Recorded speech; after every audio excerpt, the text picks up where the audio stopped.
स्वागत है आप सबका फिर से मेरे चैनल पर जिसका नाम है TAG टैली अकाउंट GST।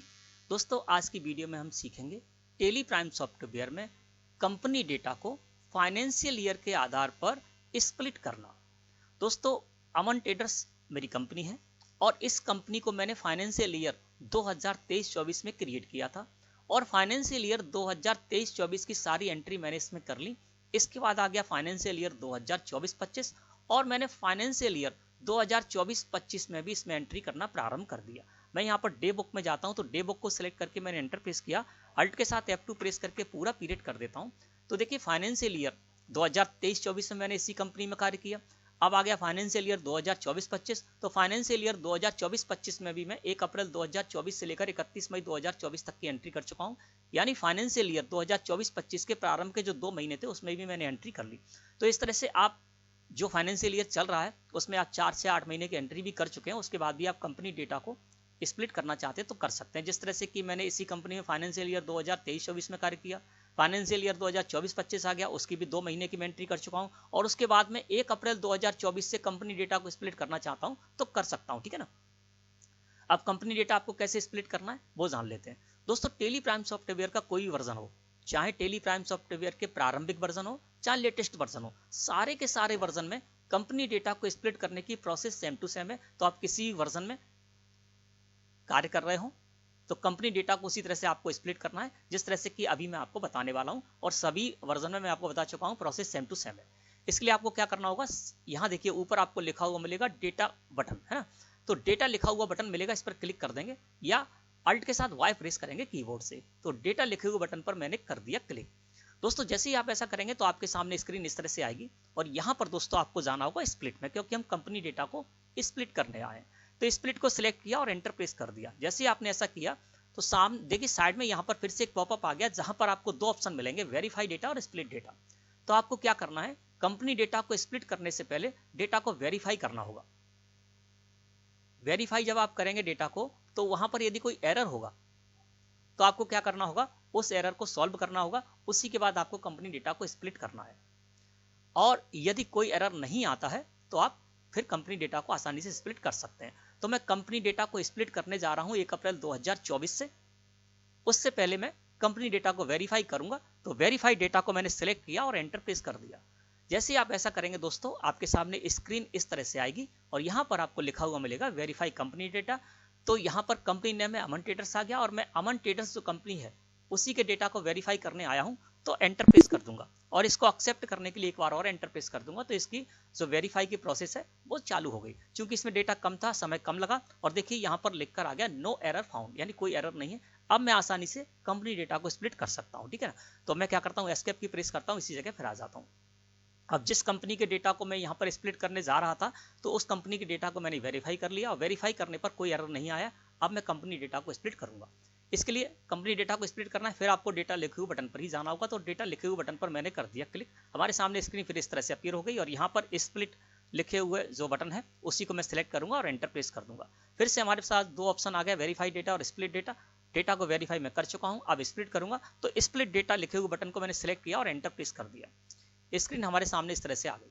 अब देखिए यहाँ पर है स्प्लिट कंपनी डेटा।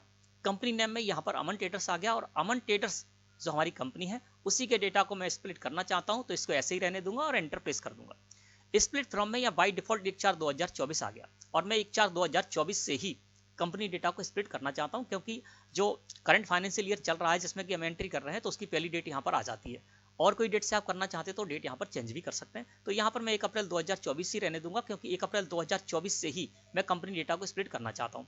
अब मैं एंटर प्रेस करूंगा तो देखिए यहाँ पर एक्सेप्ट का पॉपअप आ गया और एंटर जैसे ही प्रेस करूंगा तो इसकी जो स्प्लिट कंपनी डेटा है उसकी प्रोसेस प्रारंभ हो जाएगी। लेकिन उससे पूर्व मैं ये बता देता हूँ आपको कि यहाँ पर कितनी कंपनियां क्रिएट होंगी और किस कंपनी में क्या डेटा मिलेगा। देखिए यहाँ पर तो लिख कर आ रहा है नेम ऑफ फर्स्ट कंपनी और नेम ऑफ सेकंड कंपनी, है ना। लेकिन इसके अलावा एक कंपनी और क्रिएट होगी, 3 कंपनियां इसमें क्रिएट हो जाएंगी डेटा के आधार पर, ठीक है ना। तो पहली जो कंपनी यहाँ पर स्प्लिट होगी, है ना, तो पहली कंपनी जो आपको मिलेगी उसमें दोस्तों क्या होगा, कौन सा डेटा मिलेगा चलिए जान लेते। तो सबसे फर्स्ट जो कंपनी यहाँ पर क्रिएट होगी उसमें डेटा वो मिलेगा जिस डेट से आपने एंट्री की है इस कंपनी में। जिस डेट से आपने एंट्री की है उस डेट से लेकर आज तक की डेट, जिस डेट में आप स्प्लिट करने जा रहे हैं वो पूरा डेटा इसमें मिलेगा। यानी हम अपने केस की बात करें तो 1 अप्रैल 2023 से मैंने इस कंपनी में कार्य करना प्रारंभ किया था। तो 1 अप्रैल 2023 से लेकर और आज की जो डेट है 31 मई 2024 उस तक का पूरा डेटा उस फर्स्ट कंपनी में मिलेगा। ये दूसरी कंपनी है जो कि यहाँ पर फर्स्ट कंपनी बताई जा रही है। तो नेम ऑफ फर्स्ट कंपनी, इसमें क्या होगा कि जिस डेट से आपने कंपनी क्रिएट की है ना, उस डेट से लेकर और जिस डेट से आप यहाँ पर स्प्लिट करने जा रहे हैं उसकी पूर्व की डेट तक का डेटा इसमें मिलेगा। यानी ये जो फर्स्ट कंपनी होगी इसमें 1 अप्रैल 2023 से लेकर और 31 मार्च 2023 तक का 1 अप्रैल 2023 से लेकर और 31 मार्च 2024 तक का डेटा इसमें मिलेगा। क्योंकि 1 अप्रैल से हम अलग कंपनी क्रिएट कर रहे हैं तो इससे पूर्व की जो डेट होगी इससे पूर्व की जो डेट है वो और जिस डेट में आपने कंपनी क्रिएट की थी तो पूरा का पूरा डेटा आपको इसमें मिल जाएगा, ठीक है ना। और तीसरी जो कंपनी बनेगी ये हो जाएगी 1 अप्रैल 2024 से, यानी जिस डेट से आपने स्प्लिट की है उससे लेकर और आज तक का डेटा इसमें मिलेगा और इसी में आपको एंट्री करनी है।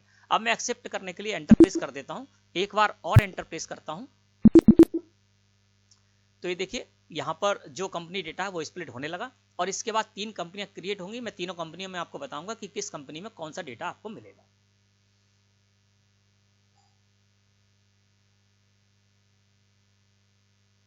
अब देखिए यहाँ पर 3 कंपनियां क्रिएट हो गई। साइड में देखिए यहाँ पर एक अमन ट्रेडर्स है जिसमें लिखा हुआ 31 मई 2024, दूसरी है अमन ट्रेडर्स जिसमें लिखा हुआ 31 मार्च 2024 और तीसरी है अमन ट्रेडर्स 1 अप्रैल 24 31 मई 2024, है ना। तो इसमें देखिए अमन ट्रेडर्स जो पहली कंपनी उसमें लिखा हुआ 31 मई 2024, तो इसमें क्या होगा 1 अप्रैल से लेकर 31 मई 2024 तक की एंट्री मिलेंगी। दूसरी जो है अमन ट्रेडर्स 1 अप्रैल 2023 लिखा हुआ है, इसमें 31 मार्च 2024 तक की एंट्री मिलेंगी। यानी जिस डेट से आपने कंपनी क्रिएट की है उस डेट से लेकर 31 मार्च 2024 तक की एंट्री में मिलेंगी। और तीसरी जो कंपनी यहाँ पर है अमन ट्रेडर्स 1 अप्रैल 2024, तो 1 अप्रैल 2024 से जो मैंने कंपनी डेटा को स्प्लिट किया था तो 1 अप्रैल 2024 से लेकर और 31 मई 2024 तक की एंट्री इसमें मिलेंगी, है ना। तो इस तरह से आपको क्या करना है, ये जो फर्स्ट जो यहाँ पर कंपनी क्रिएट हुई इसको आप डिलीट कर सकते हैं क्योंकि इसके डेटा का हमें कोई मतलब नहीं होगा, इसलिए हम इसको डिलीट कर सकते हैं। क्योंकि अमन ट्रेडर्स की जो फर्स्ट कंपनी है इसमें क्या है 1 अप्रैल 2023 से लेकर और 31 मई 2024 तक की एंट्री है, तो इसकी हमें कोई जरूरत नहीं पड़ेगी क्योंकि 1 अप्रैल 2023 से लेकर और 31 मार्च 24 तक का डेटा हमें इसमें मिल जाएगा फर्स्ट कंपनी में, और सेकंड कंपनी में मिल जाएगा 1 अप्रैल 2024 से लेकर 31 मई 2024 तक का। तो ये जो फर्स्ट है अमन ट्रेडर्स की, इसको हम यहाँ से डिलीट कर सकते हैं, आप चाहें तो उसको रख भी सकते हैं ना। तो डिलीट करने के लिए मैं यहाँ पर आ जाता हूँ, अमन ट्रेडर्स मैंने यहाँ पर कर रखी है और इसको अल्ट के साथ के प्रेस कर देता हूँ, अल्टर में आ जाता हूँ और ये वाली कंपनी ले लेता हूँ जो सबसे फर्स्ट कंपनी अमन ट्रेडर्स, इसको सेलेक्ट किया, एंटर प्रेस किया और इसको मुझे डिलीट करना है तो अल्ट के साथ डी प्रेस कर दिया और इसको मैंने डिलीट कर दिया। अब क्या होगा, 2 ही कंपनी यहाँ पर सो होंगी। अल्ट के साथ F1 प्रेस करते हैं, हम इस जगह पर आ जाते हैं, फिर अल्ट के साथ F1 प्रेस करते हैं, इस जगह पर आ जाते हैं और देखते हैं। अब यहाँ पर देखिए अमन ट्रेडर्स के नेम से मुझे 2 कंपनियां इस जगह पर शो हो रही हैं, है ना। तो पहली जो कंपनी है उसमें क्या है कि जिस डेट से आपने कंपनी क्रिएट की होगी उस डेट से लेकर और 31 मार्च 2023 तक का डेटा इसमें मिल जाएगा और 1 अप्रैल से और उससे आगे का डेटा 1 अप्रैल 24 और उससे आगे का डेटा आपको इस कंपनी में मिल जाएगा। आप इस कंपनी में कार्य करेंगे जिसमें कि लिखा हुआ है फ्रॉम 1 अप्रैल 2024 इस कंपनी में आप कार्य करेंगे, है ना। और इसके अलावा पूर्व में, इससे पूर्व का डेटा आपको देखना है तो इस कंपनी को सिलेक्ट करके एंटर प्रेस कर देंगे तो इससे पूर्व का सारा डेटा आपको इसमें मिल जाएगा। तो मैं समझता हूं दोस्तों आज का जो टॉपिक था वो आपको अच्छे से समझ में आ गया होगा। वीडियो अच्छी लगी हो तो लाइक करें, धन्यवाद।